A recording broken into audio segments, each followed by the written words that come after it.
अस्सलामुअलैकुम। मैं हूं मुदस्सिर यासिर और आप देख रहे हैं टेक्नोवर्क्स। आज हमारा आईपी एड्रेसिंग सीरीज का तीसरा लेक्चर है about IPv4 classes in binary. इस लेक्चर को समझने के लिए आईपी एड्रेसिंग सीरीज के पिछले दोनों लेक्चर्स लाजमी देखिएगा, वीडियोस को लाइक कीजिएगा और चैनल को सब्सक्राइब कीजिएगा। तो आइए शुरू करते हैं। जैसा कि पिछले लेक्चर में हम ये समझ चुके हैं कि हमारे पास IPv4 में 5 क्लासेस होती हैं और इन पांचों क्लासेस की रेंज हमने डेसिमल नंबर सिस्टम में देखी थी। आप देखेंगे कि आपके आईपी एड्रेस का जो पहला ऑक्टेट है उसके अंदर क्या वैल्यू है। अगर वो वैल्यू बिटवीन 0 to 127 है तो आप क्लास ए समझेंगे। इसी तरह क्लास बी, सी, डी, ई, हमने इन तमाम की रेंजेस को देख लिया था। लेकिन सवाल ये है कि हमने कहा था कि IPv4 address in reality binary में होता है। हम अपनी आसानी के लिए इसे डेसिमल नोटेशन में लिखते हैं। तो अब अगर ये एड्रेस बाइनरी में होता है तो बाइनरी में इसकी क्लासिफिकेशन कैसे होगी, हमें कैसे पता लगेगा कि कौन सा एड्रेस किस क्लास का है।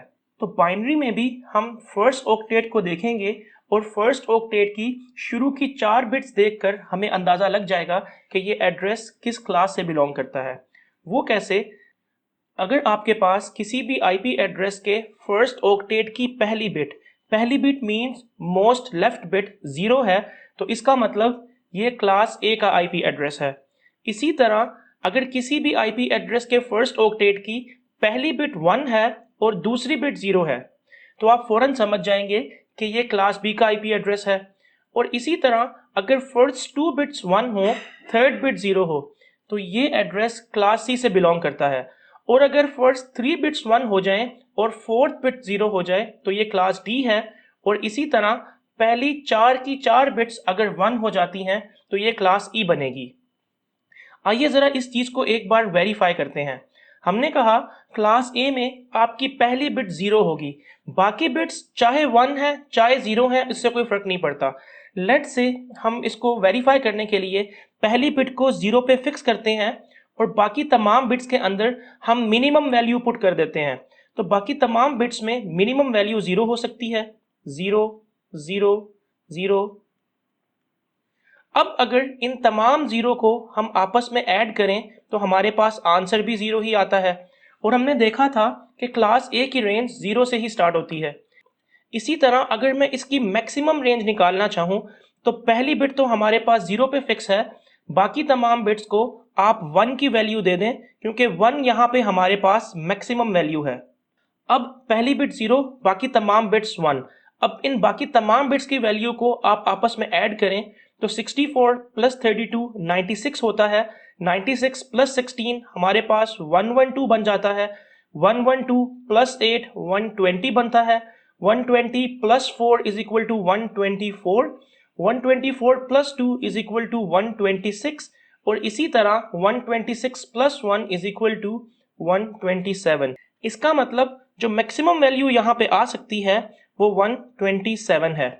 अब पहली बिट आपके पास 0 पे फिक्स है, बाकी बिट्स में या तो सारी 0 होंगी या कुछ 0 होंगी और कुछ 1 होंगी या मैक्सिमम तमाम 1 हो जाएंगी। तो अगर कुछ 0 कुछ 1 हो तो वैल्यू इन दोनों के दरमियान आएगी। तो मैक्सिमम वैल्यू 127, मिनिमम वैल्यू 0, इनके दरमियान कोई भी वैल्यू आप इन बिट्स को यूज करते हुए बना सकते हैं। तो आप देख सकते हैं कि यही रेंज क्लास ए की थी 0 से लेके 127 जो हमारे पास निकल आई है। इसी तरह अगर मेरी पहली बिट 1 पे फिक्स है और दूसरी बिट 0 पे फिक्स है तो हम यहां भी अपनी मिनिमम वैल्यू कैलकुलेट करते हैं। उसके लिए बाकी तमाम बिट्स को मैं 0 कर देता हूं। अब अगर आप मिनिमम वैल्यू कैलकुलेट करें तो क्योंकि पहली बिट आपकी 1 है तो इसकी वैल्यू 128 यहां पे आप लिख देंगे। और अगर आपने मैक्सिमम वैल्यू निकालनी है तो पहली बिट को 1, दूसरी को 0 रखें और बाकी तमाम बिट्स को आप 1 कर दें। फिर अगर आप इन सबको सम करें, 64 के अलावा बाकी सबको आप ऐड कर लें तो आपके पास जो वैल्यू आएगी वो वैल्यू फर्स्ट बिट को 1 और सेकंड बिट को 0 रखते हुए हमारी मैक्सिमम वैल्यू होगी। तो वैल्यू निकालने के दो तरीके हैं, या तो आप 128 plus 32 plus 16 plus 8 plus 4 plus 2 plus 1 कर लें, या फिर एक दूसरा तरीका भी हमारे पास है कि अगर ये तमाम बिट्स 1 हो तो हमारे पास आंसर 255 आता है, जिसे हम लास्ट लेक्चर में वेरीफाई कर चुके हैं। तो आप इस 255 से 64 को माइनस कर दें, क्योंकि 64 वाली बिट 0 है, बाकी तमाम तो 1 है। तो इसके बीच में से मैं 64 को माइनस करता हूं, तो 5 में से 4 निकाले 1, 15 में से 6 निकाला 9 और 1 नीचे आ गया। तो जो मैक्सिमम वैल्यू मेरे पास आएगी वो है 191, और यही रेंज हमने देखा था कि क्लास बी की होती है 128 से लेके 191 तक। आइए क्लास सी को भी देख लेते हैं। क्लास सी में हमारे पास पहली दो बिट्स 1 पे फिक्स होंगी और थर्ड बिट 0 पे फिक्स होगी। बाकी बिट्स के अंदर 1 भी आ सकता है, 0 भी आ सकता है। तो पहले हम मिनिमम वैल्यू निकालते हैं, उसके लिए बाकी तमाम बिट्स को हम 0 रख लेते हैं। तो देखें 128 प्लस 64 इज इक्वल टू 192 होता है। अब अगर आपने मैक्सिमम वैल्यू निकालनी है तो 110 करें और बाकी तमाम बिट्स को आप यहाँ पे 1 कर दें। तो सेम काम करें, या तो इन सबको आप ऐड कर लें या फिर 255 में से इस बार हम 32 को माइनस कर देंगे, क्योंकि 32 वाली बिट 0 है।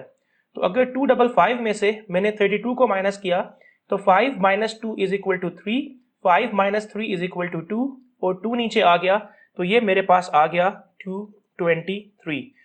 तो जो मिनिमम वैल्यू हम पहली दो बिट्स को 1 और थर्ड बिट को 0 रखते हुए निकाल सकते हैं वो 192 है और मैक्सिमम वैल्यू 223 है, और यही हमने क्लास सी की रेंज देखी थी। क्लास डी को देखते हैं। क्लास डी के अंदर हमारे पास पहली 3 बिट्स 1 होती हैं, जबकि चौथी बिट 0 होती है। बाकी तमाम बिट्स कुछ भी हो सकती हैं। तो मिनिमम वैल्यू निकालने के लिए बाकी तमाम बिट्स को आप 0 कर दें, इक्वल करें तो 128 plus 64 is equal to 192 plus 32 is equal to 224। और अगर आपने मैक्सिमम वैल्यू निकालनी है तो 1110 हमारे पास फिक्स है, बाकियों को आप मैक्सिमम वैल्यू पे ले जाएं, यानी 1 कर दें। तो अब आप 255 में से अगर 16 को माइनस करें तो आपके पास मैक्सिमम वैल्यू निकल आएगी। अब हमने 15 में से 6 को माइनस किया तो हमारे पास आंसर आया 9। इसी तरह 5 में से हमने 1 को माइनस किया तो आंसर आया हमारे पास, क्योंकि हमने 15 के लिए 1 कैरी लिया था तो पीछे 4 रह गया। 4 में से 1 को माइनस किया तो आंसर आया 3 और 2 को हमने नीचे उतार लिया तो 239 बन गया। तो यहाँ पे हमारे पास आ गया 239, और यही हमारी रेंज थी क्लास डी की 224 से लेकर 239 तक। और क्लास ई को अगर आप देखें तो क्लास ई की पहली 4 बिट्स 1 पे फिक्स हैं। क्लास डी में चौथी 0 पे थी, पहली 3 1 पे थी। क्लास ई में पहली 4 की 4 बिट्स आपके पास 1 पे फिक्स हैं और अगली बिट्स कुछ भी हो सकती हैं, 0 भी और 1 भी। तो अगर आप यहाँ पे मिनिमम वैल्यू निकालें तो हम यहाँ तमाम जीरोस लगा देंगे और 128 plus 64 192 plus 32 224 plus 16 is equal to 240।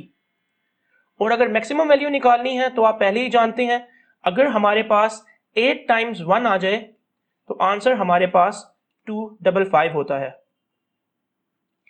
तो हमने देखा कि अगर हमारे पास बाइनरी में पहले ऑक्टेट की फर्स्ट बिट 0 है, बाकी बिट्स जो भी हों हम कह देंगे कि ये क्लास ए है। इसी तरह अगर फर्स्ट बिट 1 है, सेकंड बिट 0 है, बाकी बिट्स जो मर्जी हैं हम कह देंगे कि ये क्लास बी है। अगर फर्स्ट 2 बिट हमारे पास 1 है, तीसरी बिट 0 है तो ये क्लास सी बनेगी। फर्स्ट 3 बिट्स हमारे पास 1 है, फोर्थ बिट 0 है तो क्लास डी। और अगर हमारे पास पहली 4 की 4 बिट्स 1 है तो ये क्लास ई बन जाएगी। इसी को हम इस तरह भी लिख सकते हैं कि ए में फर्स्ट बिट रिजर्व होती है और वो 0 होती है, बी में फर्स्ट 2 बिट्स रिजर्व होती हैं और वो 1 0 होती हैं, सी में फर्स्ट 3 बिट्स रिजर्व होती हैं और वो 1 1 0 होती हैं। क्लास डी और ई दोनों में पहली 4 बिट्स रिजर्व होती हैं। फर्क ये है कि क्लास डी में फर्स्ट 3 1 और फोर्थ बिट 0 होती है, जबकि क्लास ई में पहली 4 की 4 बिट्स आपके पास 1 होती हैं। तो ये हमने समझा कि अगर हमारे पास एड्रेस बाइनरी में हो तो हम क्लासिफिकेशन कैसे करते हैं। नेक्स्ट लेक्चर में हम देखेंगे कि हमारे पास सबनेट मास्क क्या होता है, इसी तरह नेटवर्क एड्रेस और ब्रॉडकास्ट एड्रेसेस हमारे पास क्या होते हैं। तो तब तक के लिए टेक केयर एंड अल्लाह हाफिज।